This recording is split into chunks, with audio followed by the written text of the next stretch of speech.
basically, in the reading, it was looking at the quality teaching framework and just what does it look like in terms of best practice. Okay, so looking at each of the elements, what would that look like in a lesson? Because there's a lot of, and then this is it going into more detail. So we need this document when you go back to reflect on the lesson, and then in our discussion after the lesson, we actually use this as our little guide as to, okay, what my understanding of deep knowledge might be different to what you think it is. And there's a lot of discussion around meta-language and what that actually is. And then there's a lot of discussion around problematic knowledge and narrative. So, what is narrative? What does it actually look like? There's examples in there. So, it's a really informative way to reflect on practice, I think. Cool. So this document, basically the way you start around is think about a document that's relevant to what we're focusing on for the day. Usually I would send out something to do, because this is like a project-based learning sort of task, I would send out something to do with project-based learning. Sections of these elements, so last time I've done this, like inclusivity, connectedness and cultural knowledge, that I would never even thought of in a science lab. And I've gone, hang on, but this is how I can do that now, just by having these discussions. So it's trying to make you rethink, when you go back into the classroom, how can I set up a classroom? So before a lesson, you should be thinking about what elements do I want to be high today. So there was a lesson. So is this obviously the same quality teaching framework that we've seen for ages? It's the same. Absolutely. So this was just a framework, basically put out to schools to say, hey, let's start talking about this. Let's start talking about, you know, if we're going to get our students to be really higher order thinking, how can we actually do that? What does it look like? Then from that, it's now moulded into the quality teaching rounds, which is what Jenny Gauls put out, which is sort of what we're doing now, but we're not doing the coding. So should I be looking at examples of that first before? Or that's a good question, because I was doing that in my first observation, and it took away from me actually looking at what was happening in the room. So I think the best practice is to actually really watch, you know, what's being spoken of from the teacher, watch what the students are doing. More so than going, oh, should I be writing notes or should I be seeing what this means? Long term, I'd like to do a longitudinal study of what are the students getting out of it. So what are the students actually getting out of us being in the room, us actually doing observations on them and us on me, and in terms of how is this framework even helping them?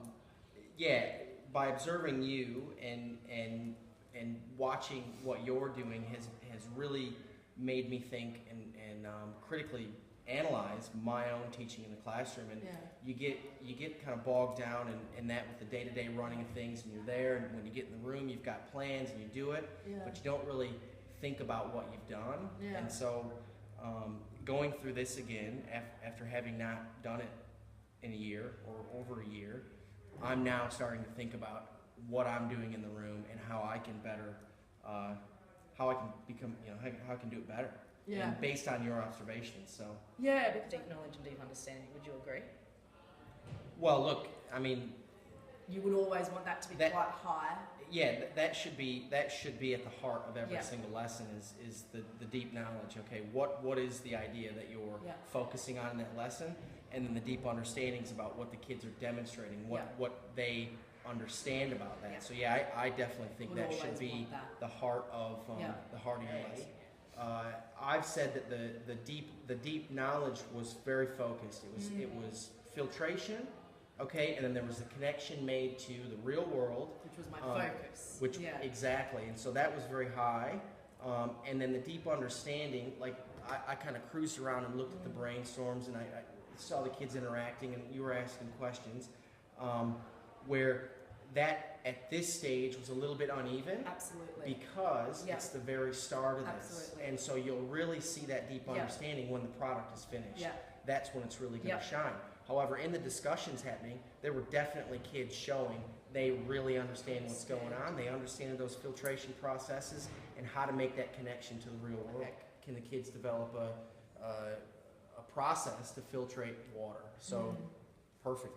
Because it says that it has to be sustained throughout the lesson. So if you're just touching on a key idea once and never really go back to that idea, or you're flipping from all these different ideas and it's a bit confusing, then that would be sort of low in knowledge. What did you think, Dean? I had the information was clear and concise at the beginning of the lesson. So I don't know if I fully understand what the deep knowledge was, but I thought the sequence of it Yeah. from the beginning to how they got into their groups and started their brainstorm meant that this information was then transcended throughout the lesson. So there was never a point, I don't think there was ever a point that it wasn't. But yeah, I'm still not 100% sure on this. No, that's So- fine. So deep knowledge, to what extent is the knowledge being addressed focused on a small number of key concepts and the relationships between and among the concepts? Well, it was sustained, I thought, throughout the whole lesson. And I was just saying before, Dimity, I think the other thing to make, because you're new to this as well, when we have these discussions, because I still want Dimity to listen to this, but it's focusing on just that 40 minutes of the lesson. So you actually can't, when you're looking at this analysis or the evaluation, you can't actually think, okay, what did she do yesterday? What is she planning on doing tomorrow? Because if there's no deep understanding actually in this lesson that was shown today for that 40 minutes, then that's okay. That's low. There was nothing here. Even though I'm planning on to build up to that deep understanding in the coming lessons, we can't predict that. And I wouldn't say it was low. I would just say it's not applicable. Yeah. So I wouldn't So write you're only low. looking at exactly what's happening for that 40 minutes that they're in here. You can't predict what they already know from yesterday, even though there were some kids asking, oh, is this what we did yesterday as well? We can say that, but if I didn't actually explicitly go over that in my lesson, then we can't really talk about that as my teaching. But that's where the quality conversation happens in the follow-up meeting with your peer. Yeah. Is they can ask, okay, well, what did you do last lesson? You go, right, this is how I made that connection. Yeah. And you can then have that really quality discussion Yeah. about your planning. Yeah.